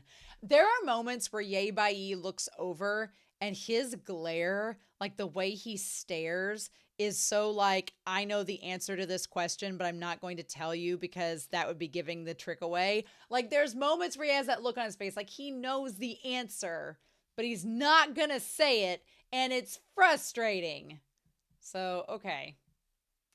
The window of heaven was not influential. So basically, ZHOU says, I tried to go find where he was, but I didn't have enough power at the time. And by the time I could have gone and done it, my mind was elsewhere. So, and it was a bunch of dead ends. So what can you do?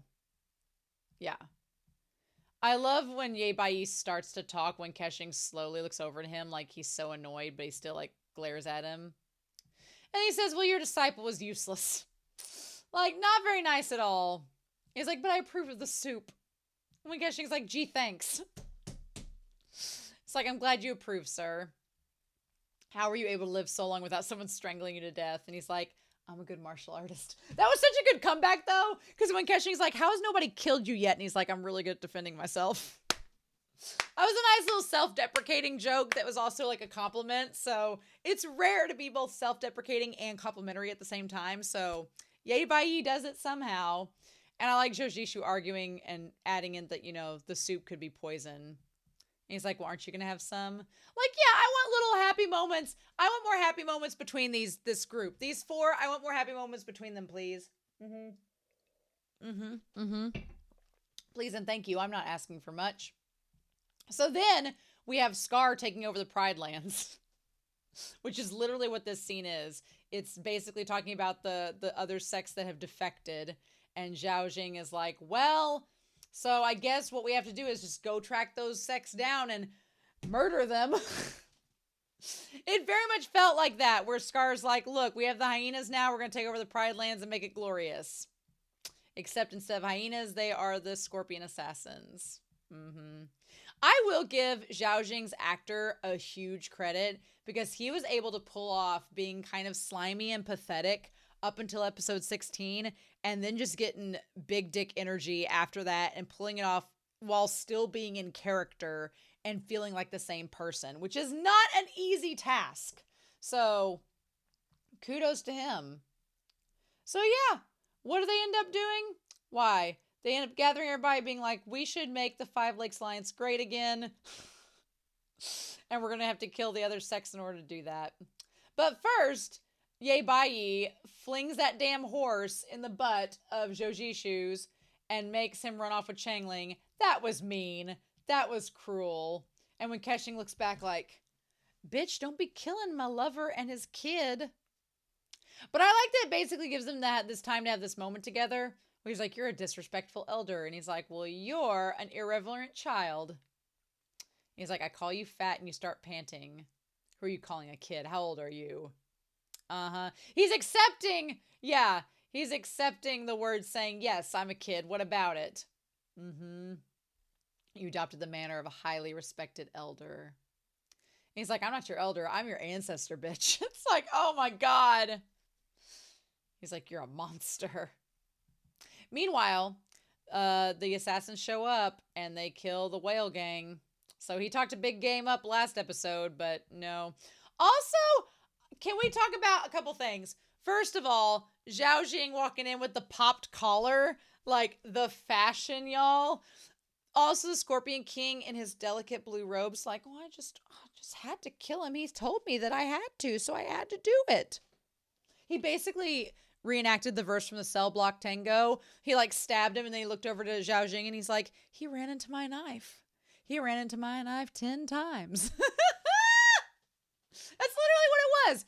And I love the two women assassins are in the back. By the way, the one not pretty are hot, but the other one, she's like has this beautiful like tie-dye robes and she's sitting there like filing her nails the whole time. Like, are we done here? Like, fabulous. But the Scorpion King, he is such a master because we have seen him look utterly terrifying and despondent and dead-eyed. But when he's around ZHOU Jing, he perfectly is just like, what are you talking about? I don't know. I'm just a whittle Scorpion King. I don't know how you're just doing what he told me to do. It is flawless. And it just like the emotion in his eyes, everything. I am just head over heels for his character so badly. But yeah, the moment the whale gang guy let the Scorpion King go behind him, I'm like, what did you expect? What'd you expect? And of course, now the question is, did ZHOU Jing really get mad at him killing him, or was he saying it to save face in front of the other Five Lakes Alliance members? Could be both. Could be both. But the Scorpion King's like, well, I mean, he said to kill him, so I wanted to prove I could do it. And the thing is, whether ZHOU Jing was making fun or not, or was serious or not, the two assassins, they see right through it. They know that their boss is playing everybody like a fiddle, right? He's like, I believe I have those skills. And ZHOU Jing's like, well, nonsense. You'd already turned from evil to good, so how could you kill someone so readily? And he's like, oh, well. So I'm like, ZHOU Jing, turn from evil to good? You think your dick's that powerful? Really? Really? I'm like, you thought that you could clean the Scorpion King up and dress him in blue robes and bed him and that he would just calm down and do what you said? You sure about that, sir? I thought you were smarter than that, but okay. Oh my God. I mean, meanwhile, we go to this nuts. D's nuts. D's nuts in this commercial. The best product placement in this entire episode. I'm surprised that Cornetto ad isn't in this series, but these nuts have monopolized the entire product placement line.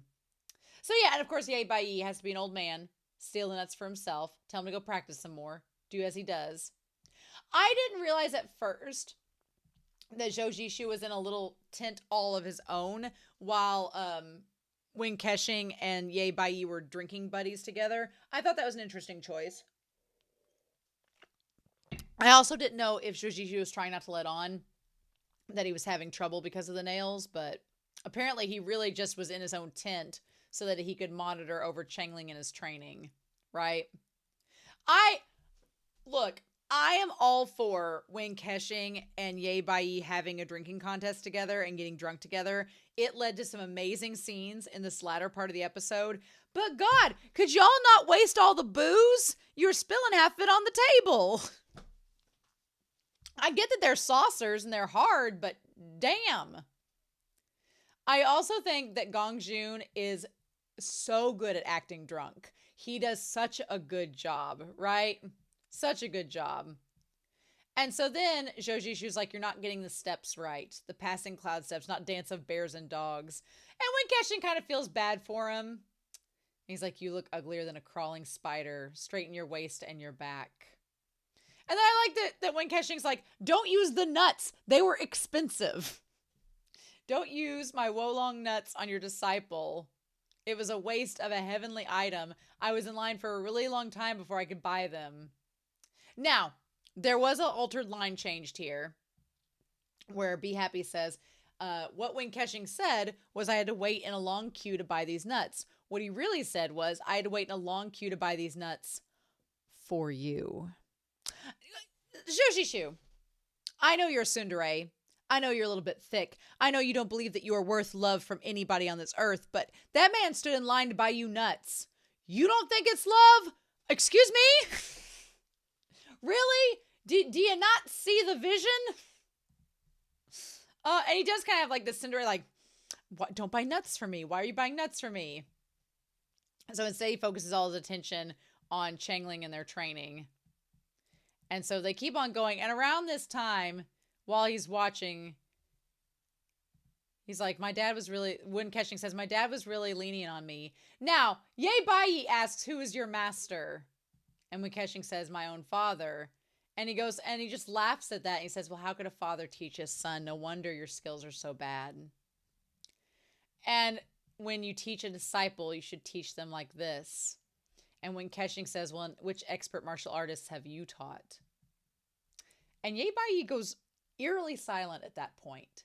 So we know that that Zhou Zishu's master was given the sword by Ye Bai. I don't know if he taught him or not, but I'm like, who are the disciples that you've taught Ye Bai that have died that you feel guilty about?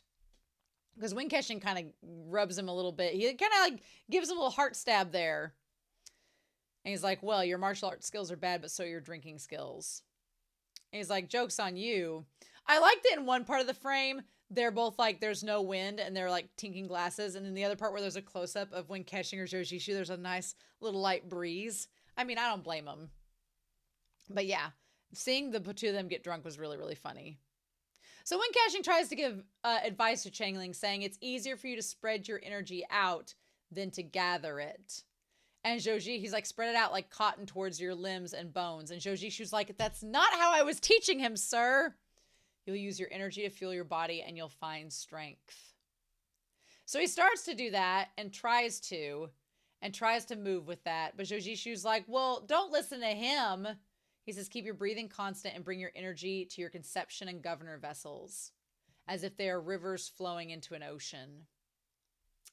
But yeah, I like the two of them are like trying to give him different advice, and it almost drives him to hurting himself. And then the two of them, of course, they both stop him together because they're like basically foster dads to him at this point. But then he shows up that his meridians are there, and he does have cultivation skills. And his meridians are wider than normal. Now, of course, it makes sense that Zhou Zishu knew all of this ahead of time, and that's one of the reasons why he was excited to have Changling as one of his disciples, because he's like, you're really talented, you can cultivate on this, and it'll benefit in the long run, right? And I like Ye Bai tries to scalp him, and when KEXING's like, no, you can't do that.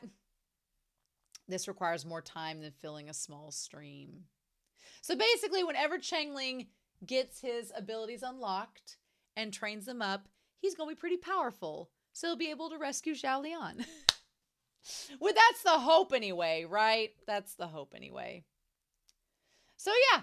So they all kind of squabble a little bit. And then Ye Bai's like, well, how about we keep drinking instead? Again, this whole talk about disciples has gotten Ye Bai in a kind of sensitive mood, right? And when Keqing's like, I'm going to outdrink this old man. And I'm like, you are not. But you can try. Mm-hmm. Meanwhile, ZHOU's like, are you okay? And he's like, yes. He's like, if you can't withstand it, then practice again for another hour. And Changling's like, really? And ZHOU's like, told you. His meridians are exceptional. You can force him a little more and he still will not die. And when Keqing's like, keep drinking, less talking. So,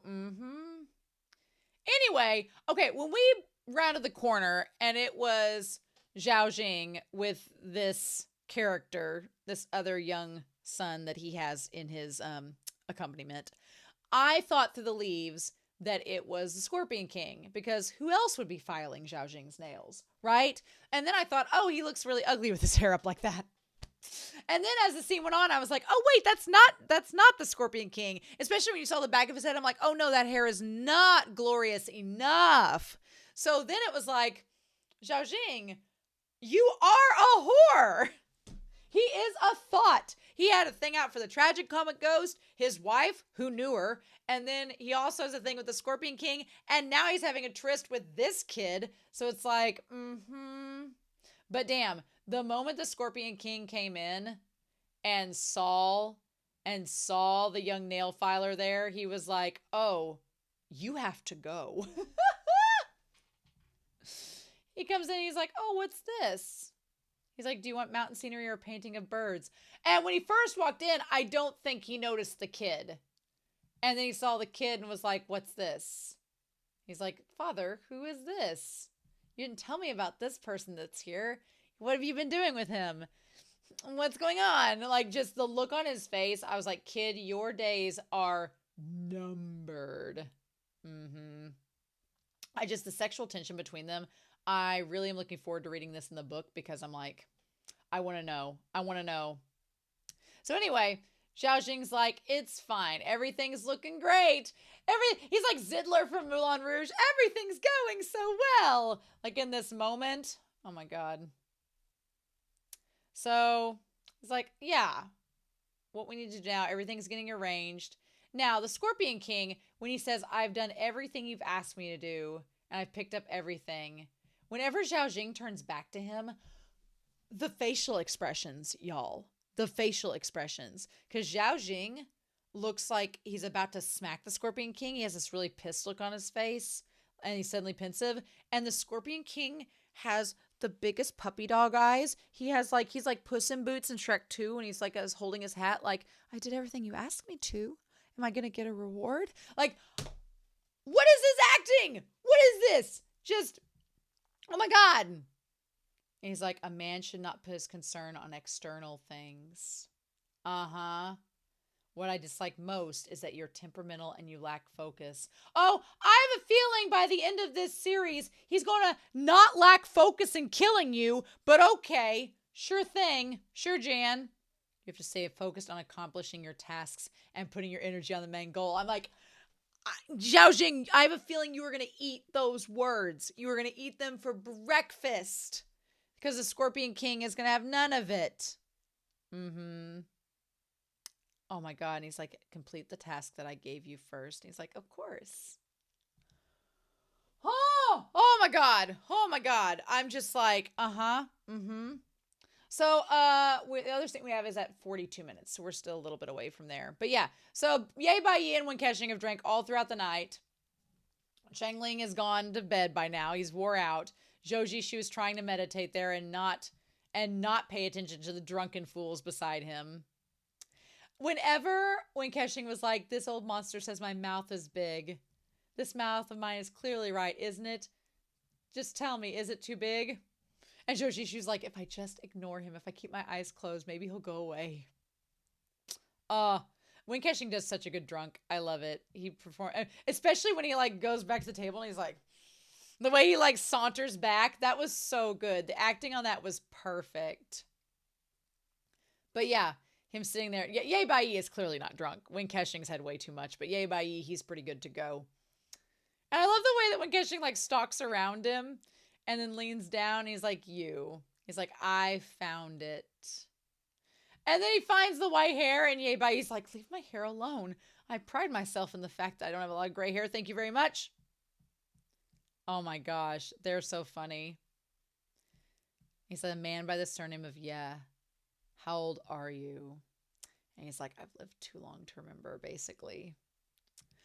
Ye Bai, again, there's this level of angst that's associated with him that I see connected to ZHOU, but it's funny because ZHOU has such little life left, and then you have Ye Bai who's lived so long. Ye Bai also gives me vibes. There's a character in Yona of the Dawn whose name is ZHOU.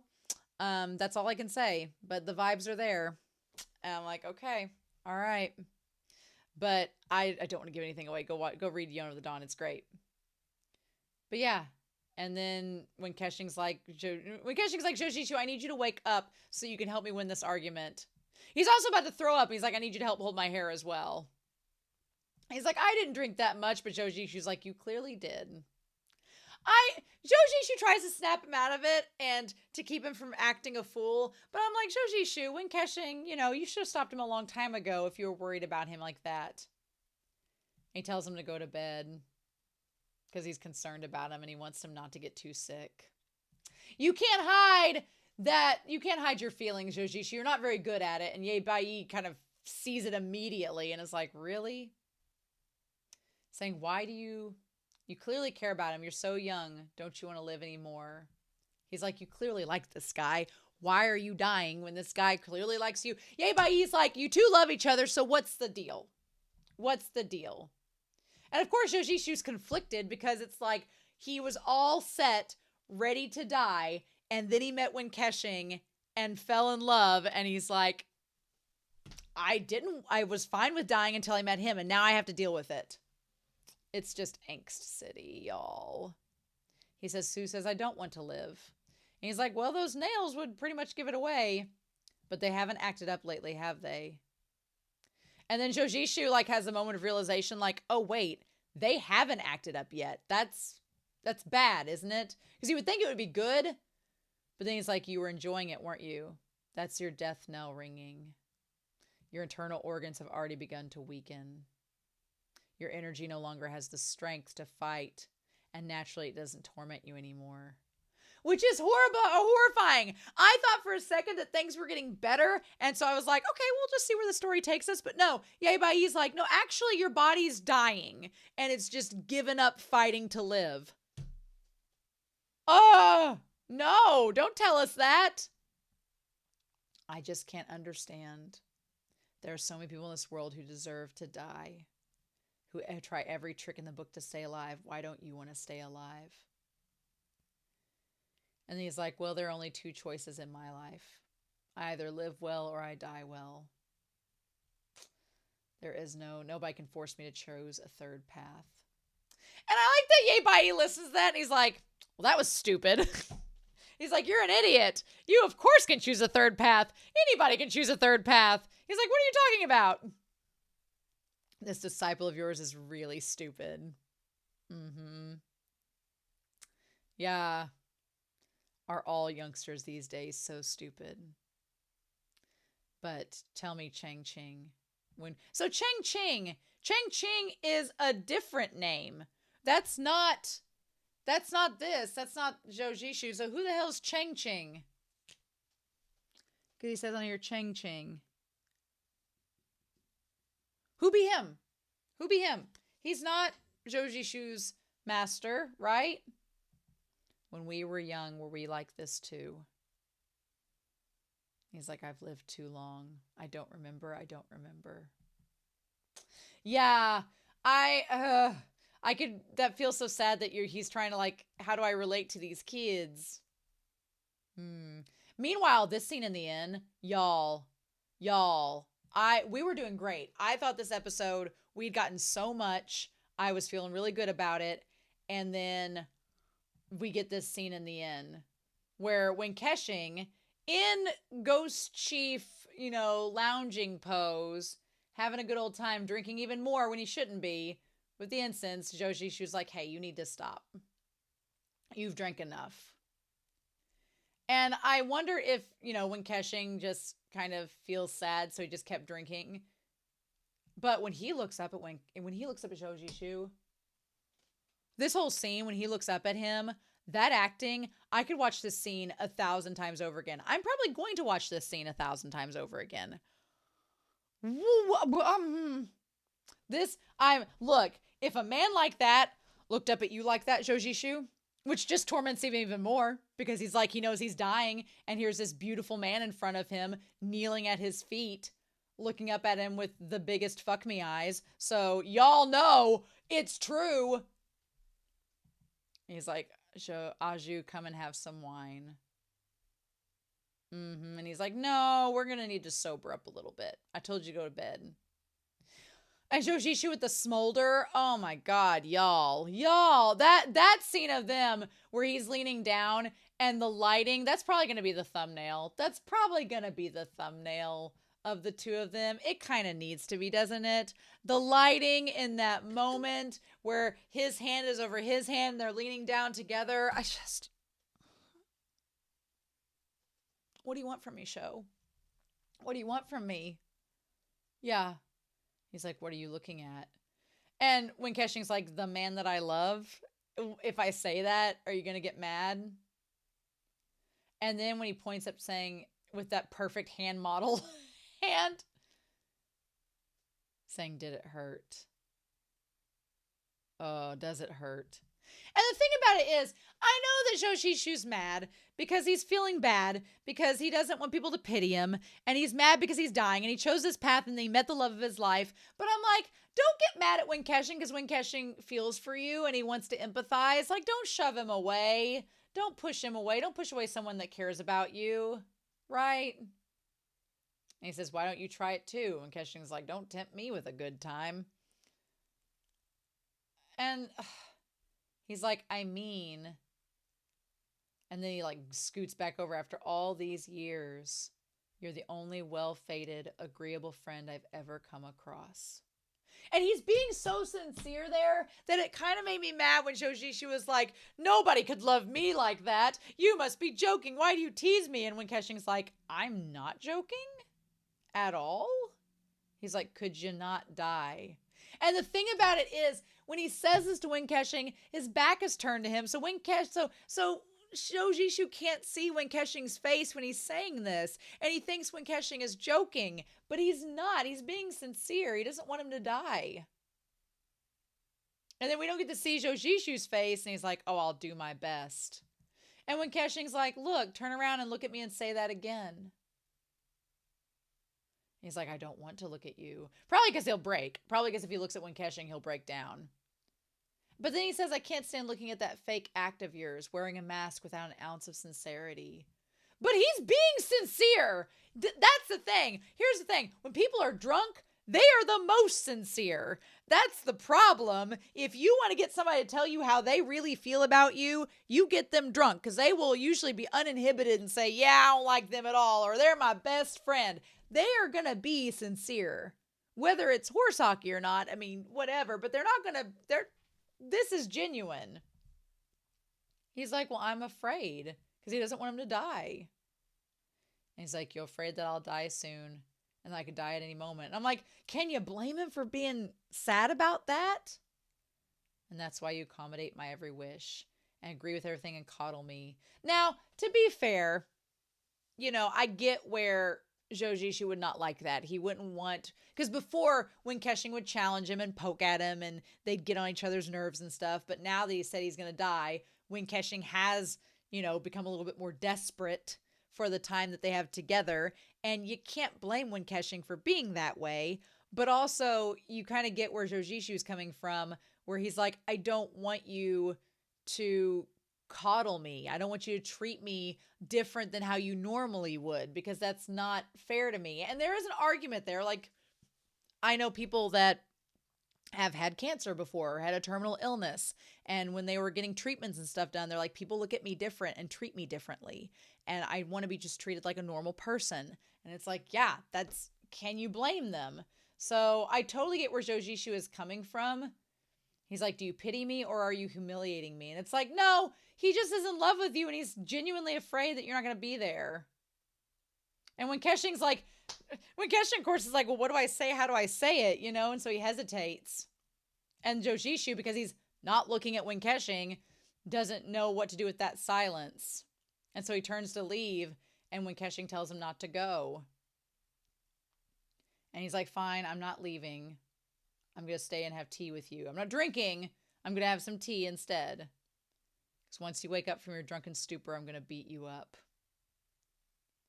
You don't know. You know that I don't have much time left, but you brushed me off with your fake actions. And now here's the thing. When he takes the cup, because when ZHOU is like, you know, you keep on brushing me with these, you know, flirting and everything and teasing me and you're just being fake. You don't really like me like that and all that. And when he takes the cup, he's like, they are not fake. It's basically Wen Kexing giving a confession saying, no, I do like you. I'm flirting for real and for reasons, sir. They're not fake. They are real. And that line, I'm not joking. It's like Coco Montrese, Drag Race. I'm not joking, bitch. Like, he does like him. And ZHOU's reaction of seeing that is like, oh. Because his hand just stays. And I cannot tell you how I am just completely enamored by the moment of when Kexing taking the cup being like, no, my feelings are real, sir. The flirting I've been doing, that's real. I do like you. Oh, and then just him giving an unblinking stare into ZHOU's soul. Oh my God. He's like, well, you really are deserving of a beating. And he's like, probably. So he's like, I'm not going to die anytime soon. Go sleep. Right? So he finally like does what he can with that because he knows Wen Kexing's drunk. And he carries him to bed. He helps him to bed. Like there's all this touching and all this. All of it. He lays him down and tucks him in. Doesn't take his hairpin out. You probably should do that. That would hurt. He's like, there's not much time left.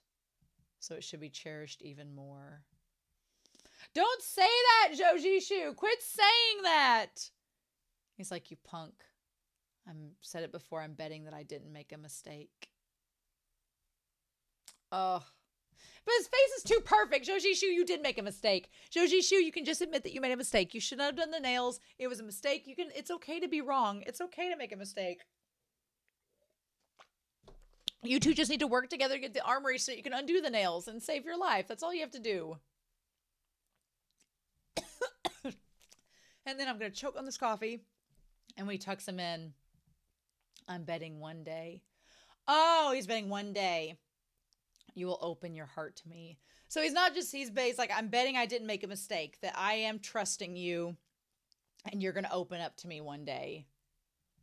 Oh, I just love how intimate they are looking at each other.